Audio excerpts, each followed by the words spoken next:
नमस्कार दोस्तों, आज की कहानी में आपका स्वागत है। ये बहुत ही अच्छी प्रेम कहानी है, तो कृपया इसे पूरा देखें। दुल्हन के जोड़े में बहुत ही प्यारी लग रही थी। भारी भरकम गहने पहने सेज पर अपने पति का इंतजार कर रही थी। तभी उसके कानों में अपने पति पीयूष की आवाज़ सुनाई पड़ती है, जिसे सुनकर वो चौंक जाती है। माँ, कैसी गंवार लड़की से मेरा ब्याह करा दिया, जिसे ना हिंदी ठीक से बोलना आता है और ना ही अंग्रेजी, और ना ही शकल सूरत है, ना पहनने ओढ़ने का ढंग। इसलिए मैं कह रहा था कि मैं अपने पसंद की लड़की से शादी करूंगा, पर नहीं, आप लोगों को तो अपने मान मर्यादा का ख्याल था। आपके कसमे वादे ने मेरी पूरी जिंदगी बर्बाद कर दी। मैं अपनी पूरी जिंदगी ऐसे जाहिल गंवार लड़की के साथ नहीं बिता सकता। इसीलिए रखो अपने पास ही इसे और निभाते रहो इसके पिता को दिए वचन को।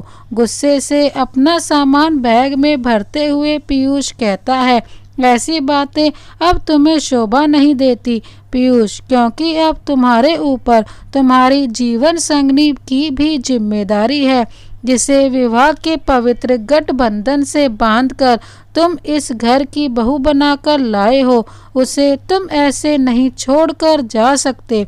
पीयूष की बातें सुनकर सुभाष जी अपने कड़क अंदाज में कहते हैं, कैसी जिम्मेदारियां पापा, जिसके लिए मैं तैयार ही नहीं था। उस जिम्मेदारी की बात कर रहे हैं आप लोगों ने मिलकर दो दो जिंदगियों को दांव पर लगा दिया है। मेरी भी कुछ ख्वाहिशें थीं, कुछ सपने थे, जिसकी बलि आप लोगों ने चढ़ा दी। चीखते हुए पीयूष कहता है, हाँ मानता हूँ, तुम्हारी भी कई ख्वाहिशें थी, पर विश्वास करो बेटा, हमने जो किया वो बहुत सोच समझ कर किया। हमारा विश्वास रखो बेटा, श्रुति से अच्छी समझदार जीवन संगनी तुझे नहीं मिलती। समझाने की कोशिश करते हुए सुभाष जी कहते हैं, कितनी समझदार है वो, दिख ही रहा है मुझे। अच्छा, आप ऐसा कीजिए कि उसे अपने पास रख लीजिए और उसकी समझदारी का अचार डालकर खाते रहिए। पर अब मैं यहाँ एक पल भी नहीं रुकूंगा। मैं अभी ही जा रहा हूँ अपने जॉब पर वापस। सुभाष जी और नंदिनी जी उसे रोकने की पूरी कोशिश करते हैं, पर पीयूष गुस्से में उनका हाथ झटक कर कमरे से बाहर निकल जाता है और दरवाजे के बाहर खड़ी श्रुति को बिना देखे वहां से चला जाता है। श्रुति ये सब देखकर और सुनकर काठ की गुड़िया सी खड़ी बुत बनकर सिर्फ आंखों से अनगिनत आंसू बहाए जा रही थी। एक क्षण में ही उसके ख्वाहिशें की अर्थी सज चुकी थी। वो ख्वाहिशें जो हर कुंवारी लड़की अपने जीवन साथी के साथ देखना चाहती थी। क्या गलती थी उसकी, जो उसे जीवन भर कर दर्द मिल गया था। यही ना कि वो अपने बाबूजी के वचन का पालन कर रही थी। अभी कुछ 24 घंटे पहले ही अपने पीहर की दहलीज लांघकर ससुराल की चौखट पर कई ख्वाहिशों की पोटली लेकर उसका गृह प्रवेश हुआ था, और कुछ ही क्षण में उसकी जिंदगी ने नई करवटें ले ली। जिसके साथ ब्याह करके आई थी, उसी ने उसका पानी ग्रहण करने से इनकार कर दिया था। पता नहीं ये कैसे वचन की बेड़ियां बांध गए श्रुति के पिता ने, जिसके अंजाम के बारे में शायद ही किसी को पता हो। एक ऐसा वचन जो कई जिंदगियों को बर्बाद कर गई। श्रुति दरवाजे के बाहर जिंदगी के कटु सत्य से रूबरू हो रही थी कि तभी बेटे के पीछे भागती हुई नंदिनी जी आती हैं। पर श्रुति को देखकर उनके पैर कुछ पल के लिए ठिठक जाते हैं, पर फिर बेटे के मोह में व्याकुल माँ पीयूष, रुक जा बेटा, बेटा पीयूष कहते हुए भागती हैं। नंदिनी जी जब तक जाती हैं तब तक पीयूष अपनी गाड़ी लेकर जा चुका था। अब तो नंदिनी जी के ऊपर मानो पहाड़ टूट पड़ा। उन्हें समझ नहीं आ रहा था कि वो कैसे अपनी नई नवेली बहू से नज़र मिलाएंगी, जिस बहू को अभी आए हुए एक दिन भी ठीक से नहीं हुआ, उससे कैसे संभालेंगी। यही सब सोचते सोचते नंदिनी जी वहीं बरामदे पर बनी सीढ़ियों पर निढाल होकर बैठ जाती हैं। एक तरफ बेटे का ऐसा नाराज होकर निकल जाना और दूसरी तरफ नई नवेली के जीवन की चिंता। पता नहीं ये कैसी परीक्षा की घड़ी थी जो उन्हें दो राहों पर लाकर खड़ी कर दिया था। दिमाग में ये दुविधा चल ही रही थी कि तभी हाथ में पानी का गिलास लिए श्रेया नंदिनी जी के पास आकर बैठ जाती है और कहती है, माँ लीजिए, पानी पी लीजिए और चिंता मत कीजिए, समय के साथ सब ठीक हो जाएगा।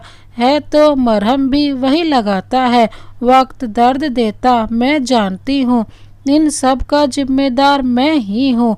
आज मुझसे यूँ शादी नहीं हुई होती तो आप लोगों को छोड़कर ये ऐसे नहीं जाते।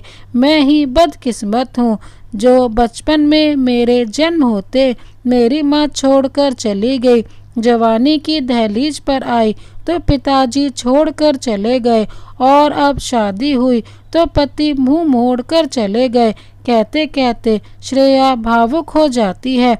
ना बेटा, इसमें तुम्हारी कोई गलती नहीं है, ये तो ऊपर वाले का खेल है और हमने तुम्हें इस घर की बहू बनाकर कोई गलती नहीं की। नंदिनी जी ये कह ही रही थी कि तभी सुभाष जी आ जाते हैं और श्रेया के सिर पर हाथ रखकर कहते हैं, श्रेया बेटा, अपना दिल छोटा मत करो, जो हुआ उसमें तुम्हारी कोई गलती नहीं है। तुमने वही किया जो एक बेटी को करना चाहिए और वचन से तुम ही नहीं बंधी थी बल्कि हम भी बंधे थे बेटा। मैंने ही तो तुम्हारे पिता के अंतिम घड़ी में वचन दिया था कि मैं तुम्हारा ख्याल रखूंगा, अपने अंतिम सांस तक निभाऊंगा, तुम्हें अपने घर की बहू बनाऊंगा। इन सब में ना तुम्हारी गलती है ना पीयूष की, सब हमारी गलती है। हमने ही बिना बच्चों की राय जाने अपनी दोस्ती की खातिर तुम दोनों को ऐसे वचन में बांध दिया, पर मैं वादा करता हूँ कि मैं पीयूष और तुम्हारे रिश्ते को एक सूत्र में बांध कर ही रहूँगा। बस बेटा, तुम मुझ पर भरोसा रखना, तुम्हारा ये बाप तुम्हारी जिंदगी में खुशहाली जरूर भरेगा। ऐसा कहकर सुभाष जी उदास मन से अपने कमरे में चले जाते हैं और नंदिनी जी और श्रेया वहीं बैठकर एक दूसरे से अपने सुख दुख बतियाने लगती हैं। जिंदगी को अपने सास ससुर के प्यार की इच्छाओं में बिता रही है, पर इन 4 महीनों में ना पीयूष आया ना ही उसका कोई संदेशा। पर एक दिन अचानक पीयूष के नाम की फ़ोन की घंटी बजती है। नंदिनी जी खुशी से फ़ोन रिसीव करती हैं और खुश होते हुए कहती हैं, पीयूष बेटा, कैसा है तू? जी, मैं पीयूष नहीं बल्कि डे केयर अस्पताल से बोल रहा हूँ। वो आपके बेटे का एक्सीडेंट हो गया है और अभी वो आईसीयू में भर्ती हैं, तो आप जल्दी से दिल्ली आ जाइए।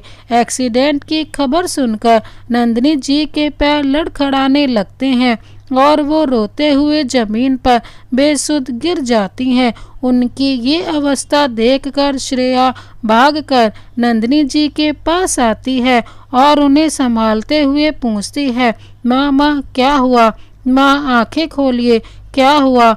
माँ कहते हुए सुभाष जी को आवाज़ लगाती है, बाबूजी जल्दी आइए, देखिए माँ को क्या हुआ है। श्रेया की तेज आवाज़ सुनकर सुभाष जी भागकर नंदिनी जी के पास आते हैं और उन्हें हिलाते हुए कहते हैं, नंदिनी क्या हुआ? बताओ क्या हुआ?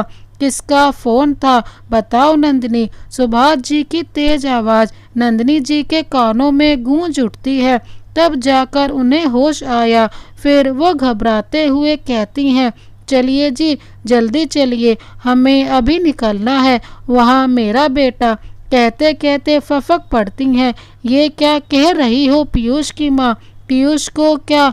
नंदिनी को झकझोरते हुए सुभाष जी पूछते हैं। वो अस्पताल से फ़ोन आया था, वो पीयूष का एक्सीडेंट हो गया, न जाने मेरा लाल कैसा होगा। बेतहाशा नंदिनी जी अपनी धुन में बोले जा रही थी और आंखों से निर्झर आंसू की धारा निकलती जा रही थी, जिसे देखकर सुभाष जी नंदिनी जी को सीने से लगाते हुए कहते हैं, कुछ नहीं होगा हमारे बेटे को, तुम भरोसा रखो भगवान पर और जल्दी से कुछ कपड़े और पैसे बांध लो, तब तक मैं गाड़ी का इंतजाम करके आता हूँ।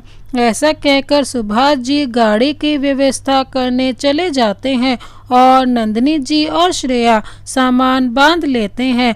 थोड़ी देर में गाड़ी आ जाती है और सभी आगरा से दिल्ली के लिए निकल जाते हैं। पूरे रास्ते श्रेया चुप थी, उदास थी और मन ही मन रो रही थी अपनी किस्मत पर। आखिर हर बार उसकी ही किस्मत में क्यों बिछड़न का दुख लिखा था।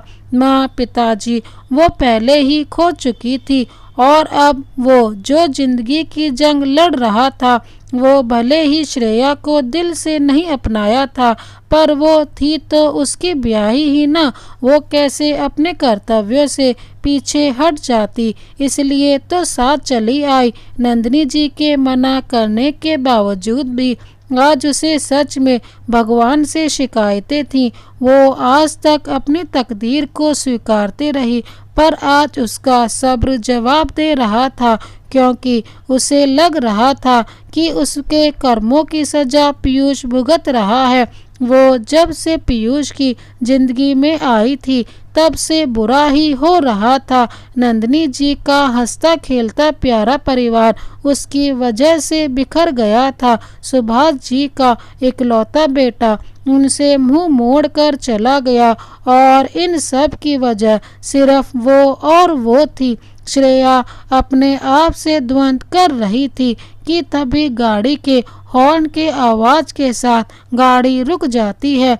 देखा तो सामने अस्पताल था। नंदिनी जी और सुभाष जी बिना पल भर की देरी किए अस्पताल के अंदर दाखिल होते हैं और रिसेप्शन पर पीयूष के बारे में पूछताछ करते हैं।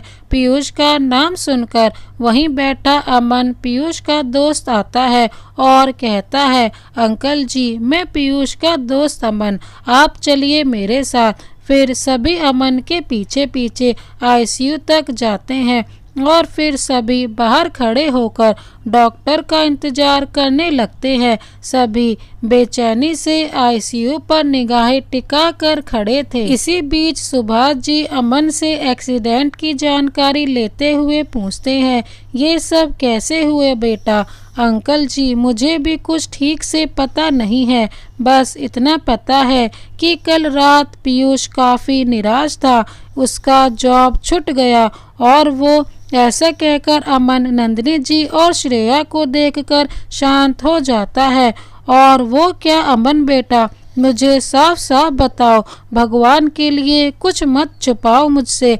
हाथ जोड़ते हुए सुभाष जी अमन को कहते हैं, प्लीज़ अंकल जी ऐसा मत कीजिए, आप मेरे पिता समान हैं, ऐसे हाथ मत जोड़िए। फिर अमन थोड़ी दूर सुभाष जी को ले जाते हैं और उन्हें टीना और पीयूष के रिश्ते के बारे में बताता है। टीना और पीयूष एक ही कंपनी में काम करते थे। टीना उनकी सीनियर थी। काम के दौरान दोनों के बीच नज़दीकियां बढ़ने लगी थीं और देखते ही देखते दोनों एक दूसरे को पसंद करने लगे थे। दोनों शादी करना चाहते थे, पर आपके अचानक बुलाने पर पीयूष घर गया और उसकी शादी श्रेया के साथ हो जाती है। आपके कस्में और वादे के चक्कर में बेचारा पीयूष फंस गया और इसका असर उसके काम और उसकी ज़िंदगी पर पड़ा। शादी के बाद वो टीना से दूरी बढ़ाने लगा। ये बात टीना को हजम नहीं हो रही थी और इसलिए अक्सर टीना उससे झगड़ा करती थी। इस झगड़े की वजह से उसका मन काम में भी नहीं लगता था और अपने दोहरी जिंदगी से छुटकारा पाने के लिए परसों शाम टीना को अपने शादी का सच बताया। उसके बाद दोनों के बीच काफ़ी कहासुनी हुई और टीना ने बॉस को कहकर पीयूष को काम से निकलवा दिया। पीयूष ये सब बर्दाश्त नहीं कर पाया और कल रात 2 बजे शराब के नशे में गाड़ी लेकर बस कहीं निकल गया। उसके बाद मुझे कुछ नहीं पता अंकल जी, बस मुझे सुबह 4 बजे अस्पताल से फ़ोन आया तो मैं भागकर यहाँ आया और तब से डॉक्टर के बाहर निकलने का इंतज़ार कर रहा हूँ। वो नर्स बोल रही थी काफ़ी गंभीर चोट आई है इसलिए पिछले 4 घंटे से उसका इलाज चल रहा है। अमन के मुंह से सच जानकर सुभाष जी जड़वत से हो गए।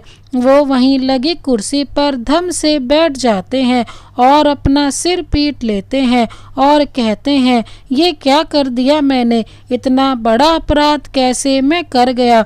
हे भगवान, मैंने 3 जिंदगियों को दांव पर लगा दिया।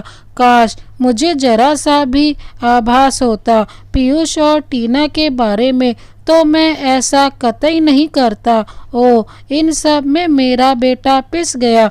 वो अपनी जिंदगी को दांव पर लगा दिया। आज मेरी वजह से मेरा बच्चा जिंदगी और मौत की जंग लड़ रहा है। कहते कहते सुभाष जी बिलक बिलक कर रोने लगते हैं और अमन उन्हें कंधे का सहारा देकर उन्हें चुप कराता है और कहता है, अंकल जी ये सब ऊपर वाले का दिया है, वो जैसा चाहते हैं हम वैसा ही करते हैं, हमारे हाथ में कुछ नहीं होता, ये तो कर्म है अंकल जी, इसलिए ज़्यादा मत सोचिए, सब ठीक हो जाएगा। बस भगवान से प्रार्थना कीजिए कि अपना पीयूष ठीक हो। अमन की बातों से सुभाष जी को थोड़ी राहत मिलती है, इसलिए वो अपने आंसू पोंछकर वापस नंदिनी जी के पास आ जाते हैं और डॉक्टर का इंतजार करने लगते हैं। करीब आधे घंटे के बाद आईसीयू का लाइट बंद होता है और डॉक्टर खन्ना बाहर आते हैं। डॉक्टर के आते ही सुभाष जी नंदिनी जी उनके पास आते हैं। फिर डॉक्टर कहते हैं, देखिए मैंने तो अपनी तरफ से पूरी कोशिश की है, अब भगवान की मर्जी। अभी पेशेंट के लिए 72 घंटे बहुत क्रिटिकल हैं, इसलिए ऊपर वाले से दुआ कीजिए। एक्सीडेंट इतना भयानक था कि कुछ भी कहना अभी उचित नहीं होगा। ऐसा कहकर डॉक्टर खन्ना सुभाष जी के कंधे पर हाथ रखकर चले जाते हैं। 72 घंटे सुनकर नंदिनी जी के आंखों से आंसू बंद होने का नाम ही नहीं ले रहा था और श्रेया अंदर ही अंदर घुट रही थी। इन दोनों को देखकर सुभाष जी और बेचैन हो जाते हैं। इस 72 घंटों को काटना सभी के लिए काफ़ी कठिन था। ना कोई ठीक से खा रहा था, ना ही आराम कर रहा था। नंदिनी जी और श्रेया वहीं अस्पताल के मंदिर में बैठकर भगवान के सामने अपनी अर्जी लगा रही थी। खैर किसी तरह से ये 72 घंटे बीते और उन दोनों की तपस्या का फल मिला। रात के 10 बजे पीयूष को होश आता है। सुभाष जी और नंदिनी जी भागकर पीयूष से मिलने आईसीयू में जाते हैं और उन दोनों के पीछे पीछे श्रेया भी अपने गंभीर कदमों से दाखिल होती है। माँ और पापा को देखकर पीयूष की आंखें बरबस सी बरस जाती हैं, पर जैसे ही उसकी नज़र माँ के पीछे खड़ी श्रेया पर पड़ती है, उसकी नाराज़गी और नफरत भरी निगाहें उसे कटघरे में खड़ा कर देती हैं। वो भावनाओं और संवेदनाओं को पढ़ना अच्छी तरह से जानती थी, क्योंकि किस्मत ने उसे यही तो आज तक दिया था। इसलिए वो आईसीयू से बाहर निकल जाती है और भगवान के सामने जाकर फूट फूट कर रोने लगती है। फिर आते जाते लोगों को देखकर खुद को संभालती है और अपनी किस्मत की इस लड़ाई को लड़ने के लिए अपनी कमर कस लेती है। उसे पता था कि पीयूष उसे अपने आसपास भी भटकने नहीं देगा, चाहे उसके हालात कुछ भी हों। पर श्रेया भी दृढ़ निश्चय से भरी युवती थी। वो भी अपने कर्म से पीछे हटने वालों में से नहीं थी और अपने पत्नी धर्म निभाने में कोई कसर छोड़ना नहीं चाहती है।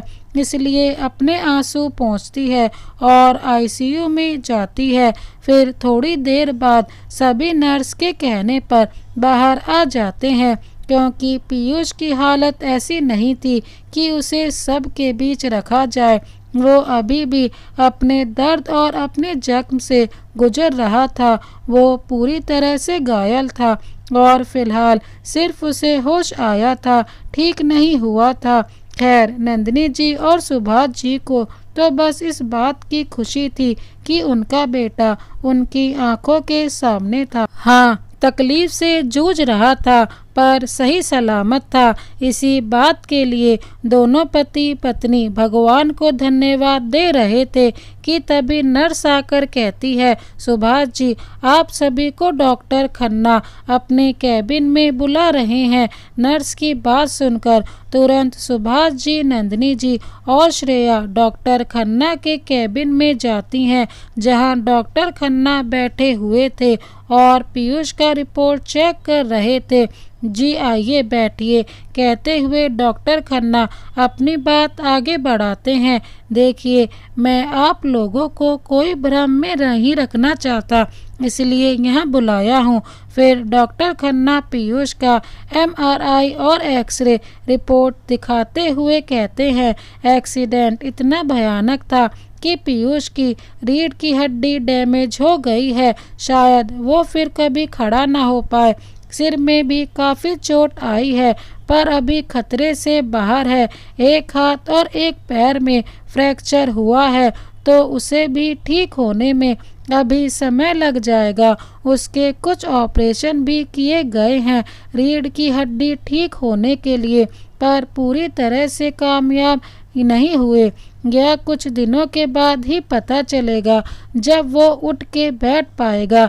ऐसे केस में कई बार ऐसा देखा गया है कि पेशेंट या तो आजीवन बेड पर ही रह जाता है या फिर ऊपर वाले की कुछ कृपा होती है तो वो अपनी नॉर्मल ज़िंदगी में लौट आता है। मैं पूरी कोशिश करूँगा कि पीयूष पूरी तरह से ठीक हो जाए और अपनी ज़िंदगी जैसे वो जीता आया है वैसे ही जिए।